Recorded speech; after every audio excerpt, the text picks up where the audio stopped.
fois qu'on aura un bâtiment avec une salle polyvalente, donc ça sera à la fois pour les festivités, les gens quand ils ont besoin de louer une salle, mais ça sera surtout pour organiser des ateliers, théâtre, musique, littéraire, etc. Et pour faire des soirées à thème qui ne sont pas forcément un thème religieux.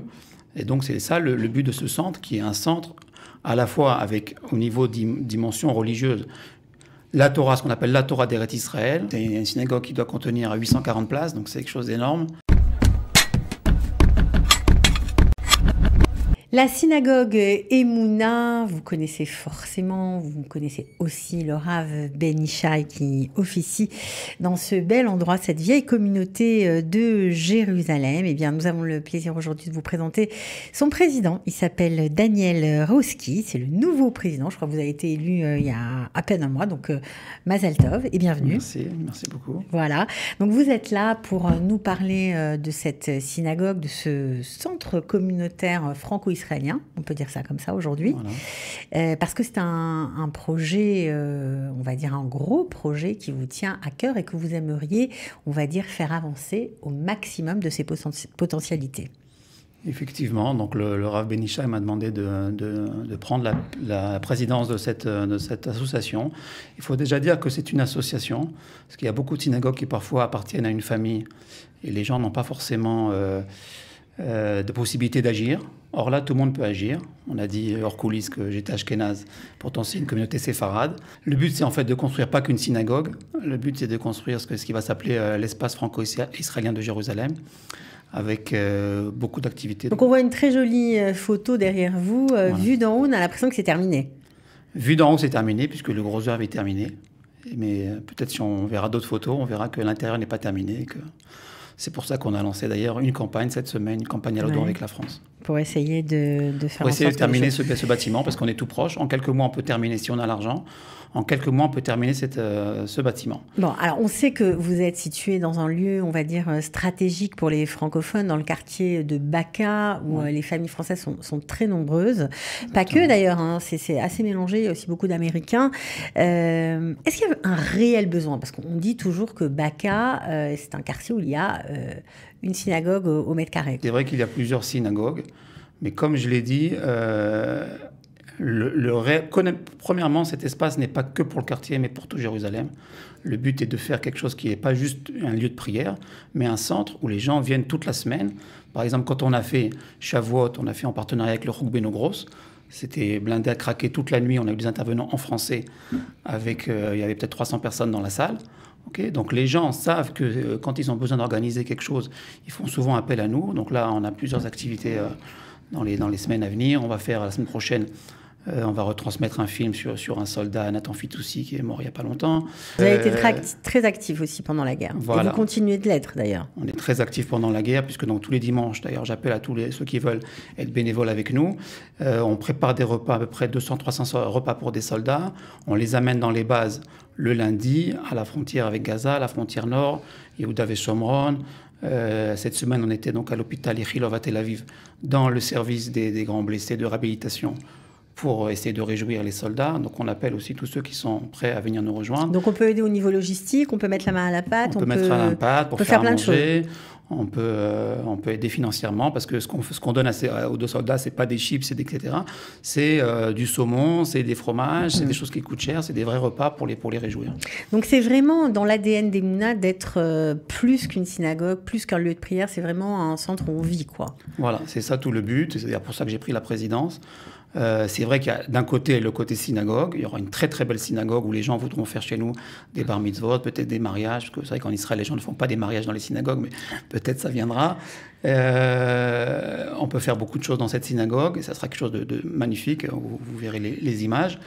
Donc tout celui qui veut mettre sa pierre dans une synagogue, soit les Leilou Nishmat, soit pour la tzlacha d'un proche, etc.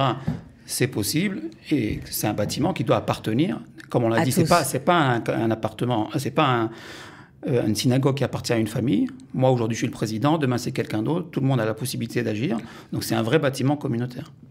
Alors, ce qui est intéressant, c'est que vous avez beaucoup de projets. Alors, c'est vrai qu'on avait reçu en son temps le Rav Ben Ishai ici, qui nous avait parlé, c'était le balbutiement de la construction. Là, vous en êtes où de vos projets? Est-ce que ça se concrétise? Est-ce qu'il va y avoir vraiment des activités particulières? Au jour d'aujourd'hui, il y a quand même un lieu qui marche toute la semaine. Bien sûr. Vous avez un kollel tous les matins avec plusieurs cours en parallèle, des cours en hébreu et des cours en français. Alors, accessible à tous, tout le monde peut venir? Accessible à tous, tout le monde peut venir. Okay, ça commence à 8 h le matin après la prière. Et donc, ce qui est bien, c'est que même les cours en hébreu sont en général dans un hébreu assez facile pour que les gens qui sont là depuis 1 an, 2 ans, 3 ans arrivent à comprendre. C'est sûr que celui qui est là depuis 3 mois, il vaut mieux qu'il aille en cours en français. Mais au fur et à mesure, il peut intégrer, c'est ça aussi le but, de ne pas rester que français, aussi d'arriver à la dimension israélienne.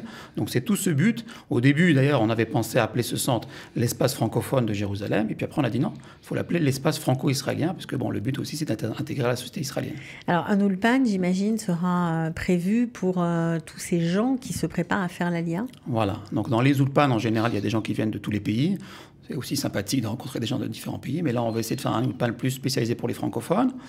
Et donc, forcément, avec tout ce qui va en rapport avec les familles qui arrivent, avec du rattrapage scolaire pour les enfants qui ont des difficultés dans les devoirs, des aides administratives. À partir du moment où on aura plus de locaux, c'est évident que ce n'est pas juste de faire un bâtiment, bon, comme vous voyez, qui va être majestueux, mais d'avoir des activités, d'avoir quelque chose, d'avoir pas juste des murs, mais d'avoir un contenu dans ces murs. Bien sûr, et puis des salles, j'imagine, pour les ateliers. Il y a beaucoup d'activités pour les adultes, des activités culturelles. Enfin, vous faites beaucoup de choses. Là, par exemple, dans 10 jours, on va faire une soirée sur le problème des extrémismes en France, extrême droite, extrême gauche, avec plusieurs intervenants.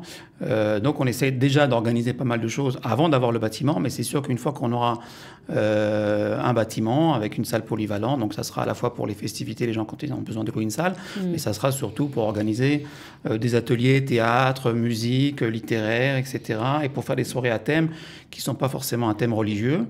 Et donc c'est ça le but de ce centre, qui est un centre à la fois avec, au niveau dimension religieuse, la Torah, ce qu'on appelle la Torah d'Eretz Israël, ok, c'est pas aujourd'hui la Torah qu'on enseigne en France. Donc ceux qui arrivent de France et qui veulent vraiment étudier la Torah d'Eretz Israël, donc il y a en hébreu forcément avec le Rav Ben Ishai, qui donne aussi des cours en français. Il y a le Rav Fizan aussi qui donne des cours en français. On a toute une équipe de gens qui donnent des cours en français. Moi-même parfois. Parce que aussi j'écris un livre de Emouna en français on viendra en parler dès qu'il sera terminé, qui est un roman qui explique les idées du Rav Kook, mais de manière plus facile pour tout un chacun, pour que les gens comprennent pourquoi ils doivent venir en Israël. Alors justement, vous voulez vraiment être un point d'ancrage pour les gens qui se préparent à l'Aliyah. Est-ce que déjà des familles vous ont contacté pour venir s'installer dans le quartier? Alors on a effectivement des contacts. Et on est pour l'instant vraiment au début de ce projet qui est censé être un projet avec beaucoup de communautés en Israël. Parce que comme, pour ceux qui suivent votre émission savent qu'il y a aujourd'hui l'Aliyah de groupe de Shalom Var, qui est assez active. Cette année, il y a beaucoup de groupes à Givat Shmuel, dans le centre. Alors qu'auparavant, il y avait peut-être souvent des groupes dans des moshavim, comme Ishuvim, comme Eli, etc. Mais souvent, les grandes villes n'existent pas. Par exemple, il n'y a pas d'Aliyah de groupe forcément à Jérusalem, déjà, à Tel Aviv, je ne crois pas. Donc le but, c'est d'essayer de commencer à travailler sur un projet avec des grandes villes, comme Tel Aviv, comme Haïfa, etc. Et que chaque famille, quand elle va arriver, peu importe dans quelle ville, elle a un point d'ancrage avec une communauté francophone, avec un rabbin, avec toute une équipe de gens qui pourront les conseiller. Donc vous êtes dans ce projet-là? On est dans ce projet qui est encore en travail. D'accord. Bon, on imagine que tout ça va prendre forme et de plus en plus, c'est déjà magnifique. Alors, ça a l'air immense quand on regarde comme ça. Il y a combien de places dans cette synagogue? Effectivement, puisque c'est une synagogue qui doit contenir 840 places, donc c'est quelque chose d'énorme. C'est un bâtiment énorme qui sera peut-être amené à être divisé en fonction des besoins. Et pour les femmes aussi, il y a de la place, parce que les femmes sont toujours le parent pauvre en général dans les synagogues. Alors, on avait pensé que si on n'a pas assez d'argent, peut-être mettre tout le monde en bas avec une méritza pour les femmes et de mettre de côté pour l'instant le deuxième étage. Mais bon, ça serait un peu dommage. Il y a quand même un très bel étage, comme il y a en France, dans les belles synagogues de France, où il y a les femmes à l'étage qui ont Ça leur permet de bien voir ce qui se passe pendant. Donc les femmes en haut et a priori, on essaye d'arriver au but, vrai étage. Bon, et d'avoir un vrai étage pour les femmes. Plutôt sympa. Donc je crois qu'il faut vous chercher 600 000 euros. Voilà. C'est le but. Voilà. En tout cas, on a bien entendu voilà, que vous avez beaucoup d'ambition pour ce centre, pour Emouna, qui va être un peu le poumon de cette ville en matière de judaïsme, en matière d'activité communautaire. Et c'est plutôt une bonne nouvelle, voilà. Pour tous les francophones. Je vais redonner l'adresse de Emouna pour ceux qui ne connaissent pas. C'est Ashrel Bouzaglo 7. C'est vraiment c'est dans la Rehov Rivka en fait, qui est une rue centrale du quartier. Voilà, pour ceux qui ont envie d'y faire un tour, on peut aussi venir vous dire bonjour si on est de passage à Jérusalem. Eh bien, on peut venir surtout nous soutenir si on est là. Bien on sûr. peut venir partir, dédicacer un espace, etc. Donc là, on aura dans le film le lien pour la campagne à l'Odon. Vous connaissez autour de vous, vous êtes sioniste, vous habitez en France, vous habitez en Israël. Ça vous tient à cœur d'aider le fait de pouvoir créer un vrai centre francophone à Jérusalem. Donc c'est l'occasion de montrer aussi votre soutien. Un projet qui existe depuis de nombreuses années. Parfois les choses sont longues à se toujours finaliser. Les choses difficiles, mais bon. Les choses difficiles mais les choses de qualité, les choses vraies sont parfois compliquées. C'est comme quelqu'un veut faire l'Alia, c'est quelque chose de grand, mais c'est quelque chose de compliqué. Quelqu'un veut se marier, c'est quelque chose de grand, mais c'est aussi compliqué. Et bien aussi fonder un bâtiment comme ça, c'est aussi compliqué, mais ça vaut le coup au bout du compte. Et puis comme on dit, il n'y a rien de bien qui se fait vite. Donc voilà, on aura compris. En tout cas, bravo pour votre engagement. Merci, Cathy. Et à très bientôt, Daniel Roski. Voilà, à bientôt.